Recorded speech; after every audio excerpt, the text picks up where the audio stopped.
Investigation, the largest producer of eggs in the U.S., now under scrutiny from the DOJ.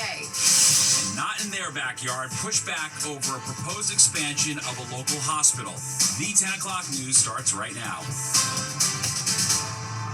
And of course, we begin with that tariff timeout. Good evening, I'm Steve Lacey. And I'm Natasha Verma. The news giving Wall Street sweeping gains. Let's take a look at some of the closing numbers. The Dow closing up almost 3,000 points. Its best day since 2020. The NASDAQ rising by almost 2,000 points and the S&P 500 up 474 points. All right, but not all the tariffs have been put on hold. Sharon Crowley is here with the latest and where things stand. Sharon. Yeah, another dramatic day on Wall Street. Only this time it ended in the green after President Trump paused reciprocal tariffs on foreign imports for 90 days, while at the same time increasing taxes on Chinese imports. Well, I thought that people were jumping a little bit out of line. They were getting yippy, you know? They were getting a little bit yippy, a little bit afraid, unlike these champions, because we have a big job to do. No other president would have done what I did. Well, Wall Street welcoming the news, stocks surging after President Trump announced the pause on tariffs. The Treasury Secretary saying that the 3-month-long reprieve allows time for foreign countries to negotiate free trade agreements more favorable to the U.S. Meantime, China is still facing steep 125% tariffs. The country has refused to cut a deal and even issued its own retaliatory taxes on U.S. imports. Let's be clear. Donald Trump is feeling the heat from Democrats and across America about how bad these tariffs are. He is reeling, he is retreating, and that is a good thing. And Senate Democrats, as you just heard there from Senator Schumer, have been critical of President Trump's trade war, calling the tariff pause good for now. However, they say a lot of damage has already been done and consumer confidence has been shaken. And it's not just about Wall Street. Main Street also applauding this pause. Internationally, futures right now trading up, guys. We're going to do it again tomorrow. All right. Let's fingers crossed, right? Or get all the way to Friday anyway, right? Yeah, for sure. Yeah. Let's hope. All right. Thanks, Sharon. And the updates are coming in fast and furious on this story. Track it all by downloading the free Fox Local app where you can stream our newscast anytime. Well, developing out of Long Island tonight, law enforcement, including Nassau County PD and the FBI, seen searching a wooded area in Jericho. You can see a large police presence at the Underhill Preserve tonight. The FBI confirming that they're investigating the area, but did not comment on what prompted the search or whether anything has been found. Now to the latest on the horrific roof collapse at a nightclub in the Dominican Republic. In just a moment, we're going to hear from a New Jersey woman who believes her daughter was in the club at the time and is still unaccounted for. But first, here's the very latest. Officials announcing tonight the search for survivors is being suspended and moving into a recovery phase. 145 people have been rescued from the rubble of the Jet Set Club. At least 124 people died in the roof collapse. More than 250 others were injured, and 54 of the victims have been identified so far. Now, one of those families waiting for all the victims to be identified is in New Jersey. All right, that's where Fox 5's Stephanie Bertini is live in Passaic with the latest tonight. Stephanie. Hey, good evening, Steve, Natasha. Her name is Jennifer Contreras, and she's from Passaic, New Jersey, with some Dominican roots. Her family says she went to the Dominican Republic for a beauty course. She has traveled there many times, they say, as they do have relatives in DR. The family believes Contreras was at the Jet Set nightclub with friends when the roof collapsed, and they haven't heard from her since, they say. Contreras is one of a number of people unaccounted for still, and her mother is understandably devastated. I interviewed her, and she struggled to find words. No lo puedo creer, de verdad. I can't believe that. Es muy duro. No hay palabras ni explicaciones cómo me puedo sentir. The mother, standing there beside her son, speaking mostly in Spanish, said, "No, I can't believe it. It's very hard. I don't have words. How can I feel?" Mom and brother are leaning on extended family and friends for support. Today is Contreras' 24th birthday, they say, so of course it's even extra difficult as they wait. They're hopeful, though, they say, that she will make it out of this alive. Contreras' dad and older sister are in the Dominican Republic. They flew out and went to the scene of the collapsed nightclub in Santo Domingo. According to the family, and the family says they haven't been able to get many answers or much information as of yet from Dominican authorities. Of course, this is a developing situation on the ground there in the Dominican Republic. When's the last time you talked to your sister? My family, we all talked to her on Monday, earlier in the day, and the last time we got on the phone with her was Monday around 9 p.m. So my sister hasn't appeared on any hospitalized list. She hasn't appeared on any passed away list. My family has gone to the morgues in the Dominican Republic to identify unidentified bodies, and she's not any of the unidentified bodies in the morgue either. It was early Tuesday morning when the roof collapsed there at the nightclub. It was during a merengue concert. Back to you inside. All right, thanks, Steph. Well, a fast-moving fire rips through a residential building on Route 35 in Sayreville, New Jersey. Police say it started just after 3 o'clock this afternoon and quickly spread to the tire shop next door.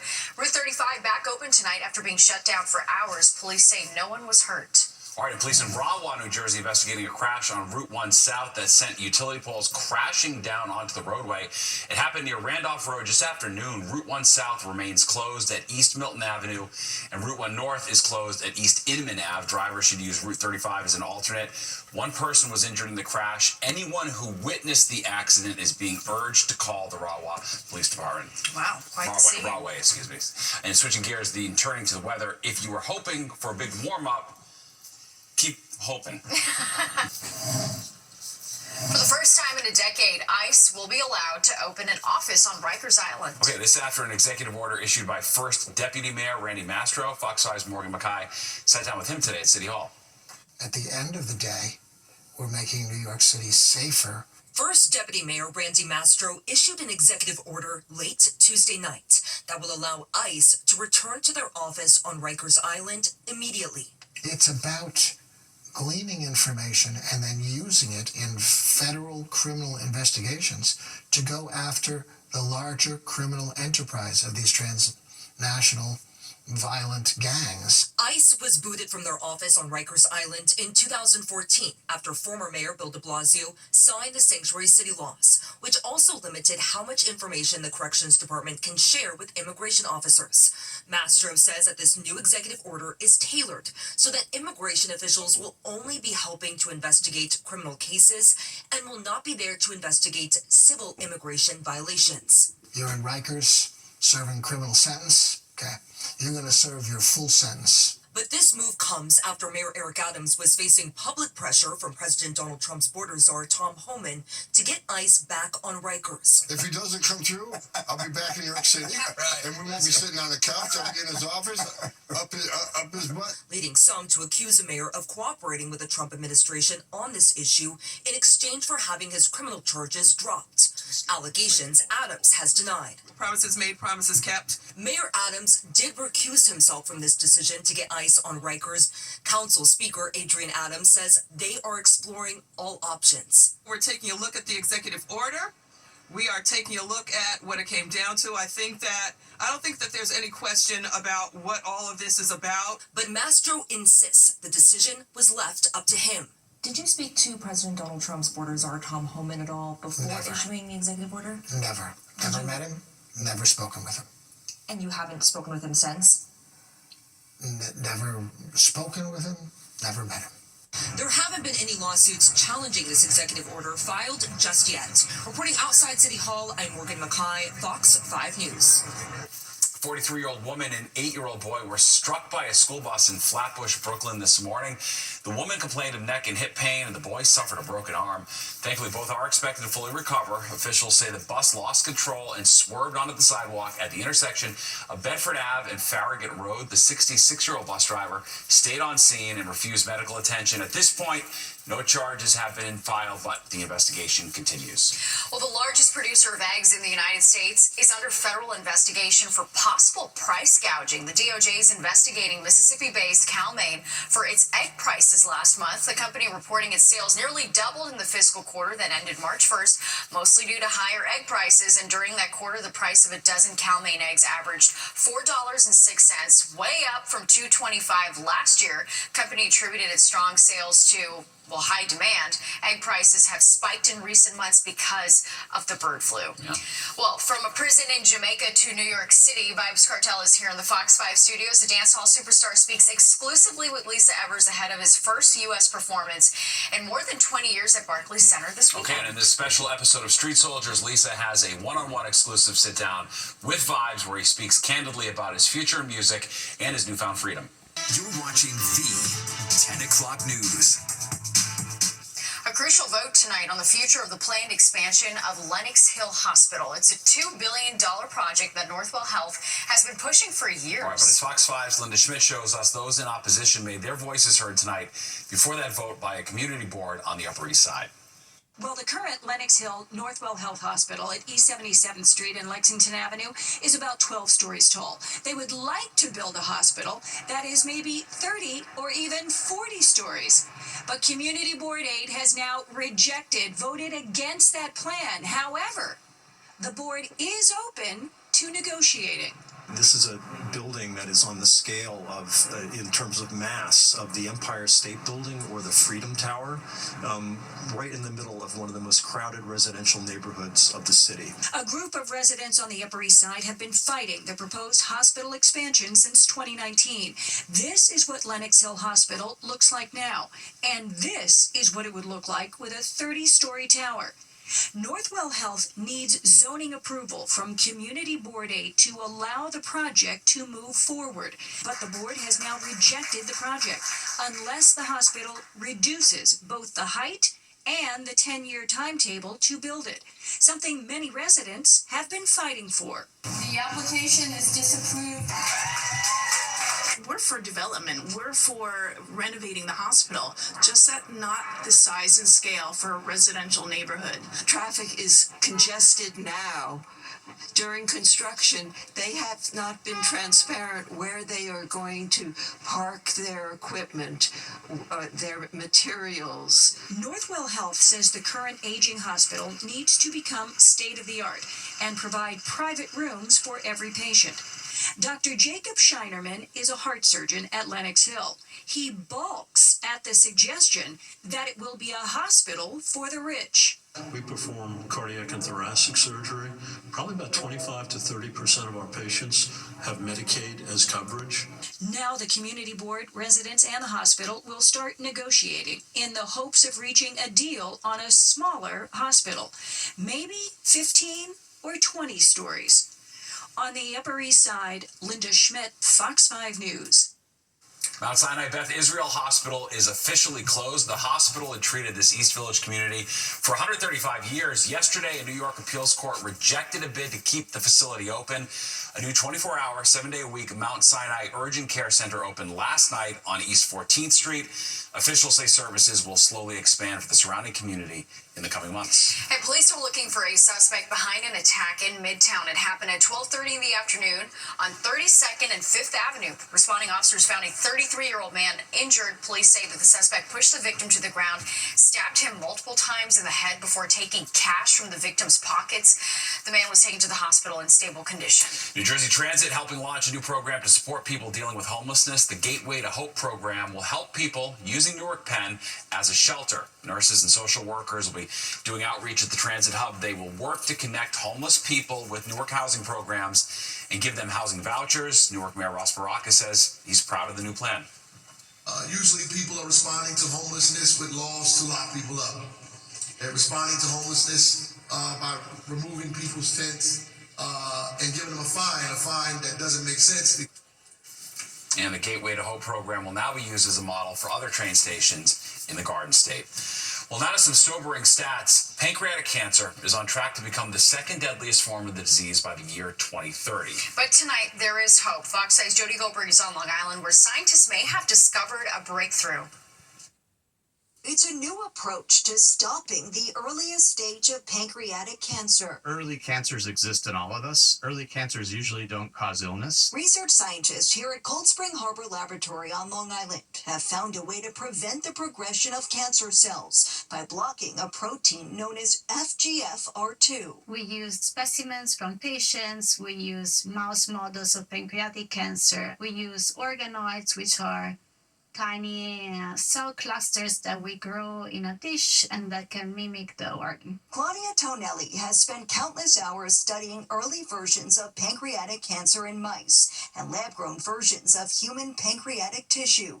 She found that blocking FGFR2 and another protein, EGFR, can slow tumor formation. These two proteins together can make these cells become malignant. And it also implies that if we have inhibitors against this protein, we could prevent this process. It's a race against the clock. According to the American Cancer Society, close to 70,000 Americans will be diagnosed with pancreatic cancer this year, and over 50,000 will die from the disease. There's so many people who have what I have. 68-year-old Bill Reindl was diagnosed with stage 4 pancreatic cancer last summer. Like probably most people, I was in denial for a little while. This couldn't be possible. The father of 3 and grandfather of 5 will have to go for chemo for the rest of his life. We've gone every other week since last August. But his daughter Amy Palachi says news like this gives their family hope. It's a golden ticket.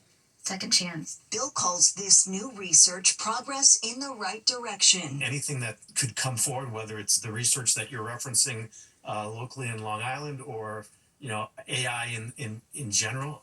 I mean, I live as that being one of my major goals to see that come to fruition while I'm still alive and well. As for scientists, their hope is that their work inside this lab will lead to more clinical trials. Only 1 out of 50 of us get pancreas cancer. We'd like the 1 out of 50 to be the 0 out of 50. Paving a path in modern medicine to fight the deadly disease. On Long Island, Jody Goldberg, Fox 5 News.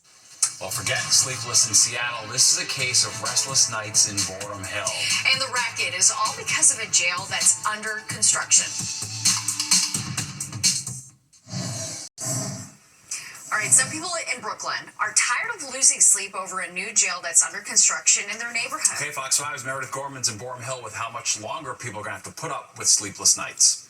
Construction on the new Brooklyn jail in Boredom Hill is giving neighbors a headache. Work has gone on past the normal work hours of 6 p.m. and continued overnight until 5 a.m. on many days.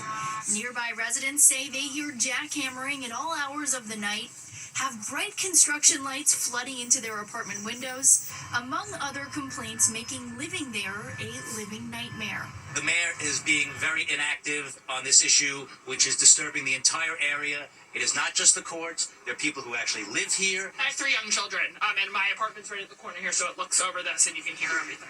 The worst part? The construction isn't expected to be finished until 2029.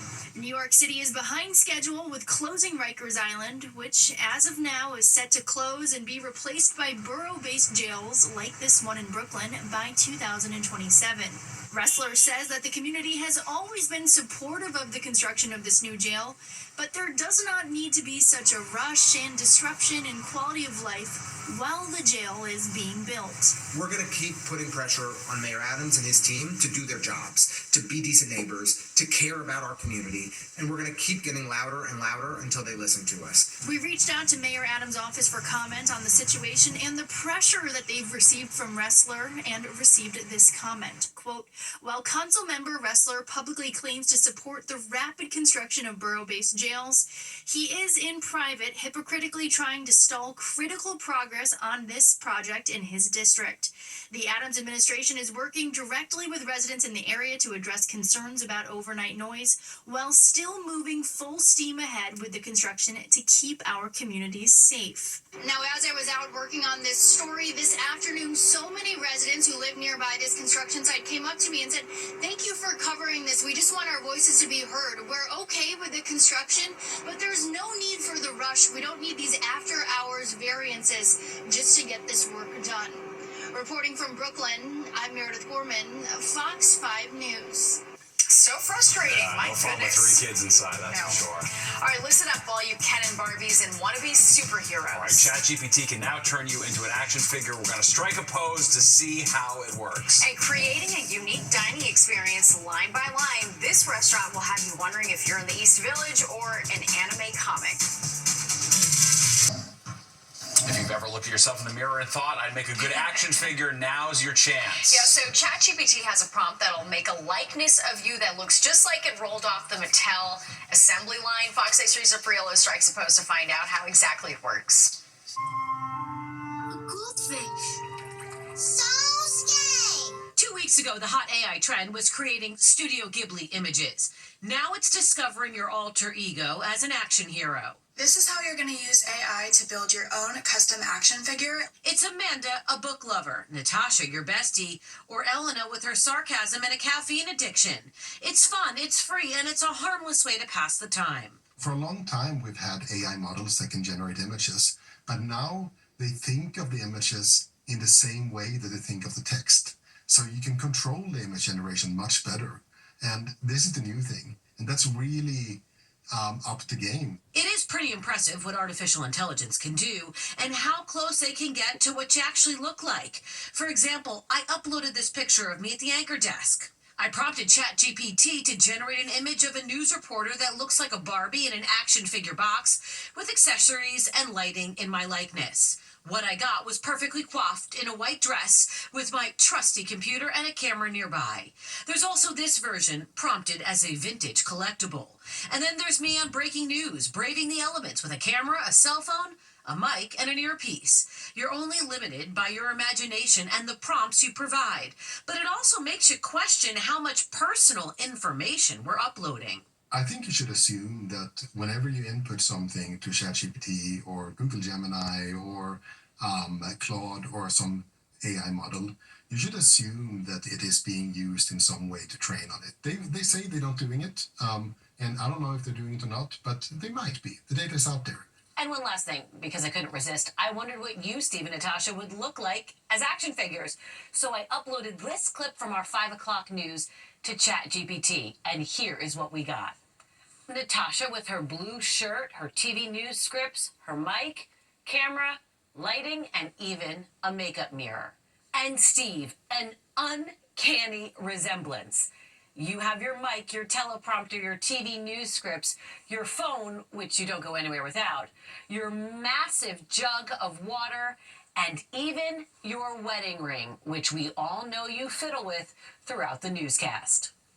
In the newsroom, Teresa Priolo, Fox 5 News. We know way too much about That you. was amazing. Oh my God, the water bottles are so Jeez, funny. that whole And thing the is different remarkable. sizes. Yeah, it looked That's like both great. of us. That's pretty Wow. wild. There you go. The future is now. Yeah. No doubt about it. Nick, we got to get your ChatGPT mocked up already. See what that's going to come out Stay to. tuned. We might have it later. Oh, a little hint of what's coming, eh? Well, let's see. I want to collect, collector's items here. We're going to collect yours as well. So, all right. Well, listen, our weather today is to get to about 51 with that rain threat late in the day. Windy, bit of rain on Friday, 49 into Friday night, into a chunk of Saturday. Even a couple of showers may stick around Sunday with limited sun, 55. There's the good weather. Monday, Tuesday, 60s, low 70s, cooling down for Wednesday. All right, Nick, are you ready now? It's my Teresa. turn? Yeah, Teresa, I got All your right. AI action figure. Take a look at it. What do you think? I mean, that's the most stunning replica of all of them. It's got the Greek flag. Yes, like it. umbrellas. I like it. It covers looks so me. good. It covers me well. Yeah. Umbrella, you're always prepared for the weather. You got the green wall behind you, 7-day 7-day forecast. forecast. All right. Perfect. It'll Wow. become a collector's item before you know it. That's right. Love it. That's amazing stuff. It looks so good. Thanks. All right. Thanks, All Nick. right. Well, life is three-dimensional, but if you ever wanted to feel like you stepped into a drawing, there is a new restaurant ready for you. Yeah, this is far from sketchy. The reason behind the flat vibes in the East Village. It's time. The U.S. Postal Service is seeking a number of rate increases. This includes raising the price of a first-class stamp to 78 cents. The 5-cent increase must be approved by the Postal Regulatory Commission. If given the green light, new price changes will go into effect on July 13th. Well, you know we're all over this latest restaurant trend, and this one is definitely a Yeah, I've never seen anything like this. When you step into this East Village restaurant, the owners want you to feel like you're walking into a two-dimensional anime book. Michelle Ross checks it out. Stepping into this Japanese restaurant in the East Village is like walking into a 2D drawing. That's because the interior of Shirokuro was hand-drawn. I started designing on the paper, and then I started little drawing, and the big wall I use projector to measure it. Artist Miriam Yu is a part-time real estate broker and found the space and told her other partners about it who wanted to bring this concept to Manhattan after seeing it in Asia. We want people to just immerse themselves into like a Japanese comic book anime kind of feel and just like have this whole 2D sketch like just be all around them. The omakase spot lives up to its name Shirokuro, which means white black. Black trimming covers the white walls. And there's a hidden part to this restaurant, and it's actually a whole other restaurant. It's called Boca, and it serves up Korean fried chicken. The owners here at Shirokuro owned it on St. Mark's Place for 15 years and brought it to this location here. Shirokuro has been open for less than 2 weeks, but it's already gone viral on social media. Actually, my girlfriend found it when we were looking for things to do, and the place looks so interesting. I mean, only black and white, and I like Japanese food, so we decided spur of the moment to come over. And hoping to keep the hype going, the owners are already looking at a second location. In the East Village, Michelle Ross, Fox 5 News. I've never seen anything like that. Never. That is wild. Wow. Yeah. Too deep. All right, well, there's more of the 10 o'clock news straight ahead. But first, here's a look at what's coming up next on Good Night New York. This is our favorite place. Zabar's is the place to shop. The supermarket on the Upper West Side landed on USA Today's list of the top 10 grocery store destinations. The paper reporting that the grocery store tourism has become a popular trend. USA Today noting that the store's appearances in TV shows and movies since 1934. Zabar's has been known for their roasted coffee blends, cheeses, caviar, smoked fish. The other local supermarket on the list, Stu Leonard's of Connecticut, New York, and New Jersey. Yep. We recently went there for the Yeah, cupping. we love it. It is so fun. Top shelf everything. Annie Zabar, our friend right she was there. so fun. Yep. All right, that does it for us tonight. If you missed any part of the 10 o'clock news, you can always catch an encore on our free streaming app, Fox Local. Where you can stream our newscasts anytime. Have a great night. We'll see you tomorrow.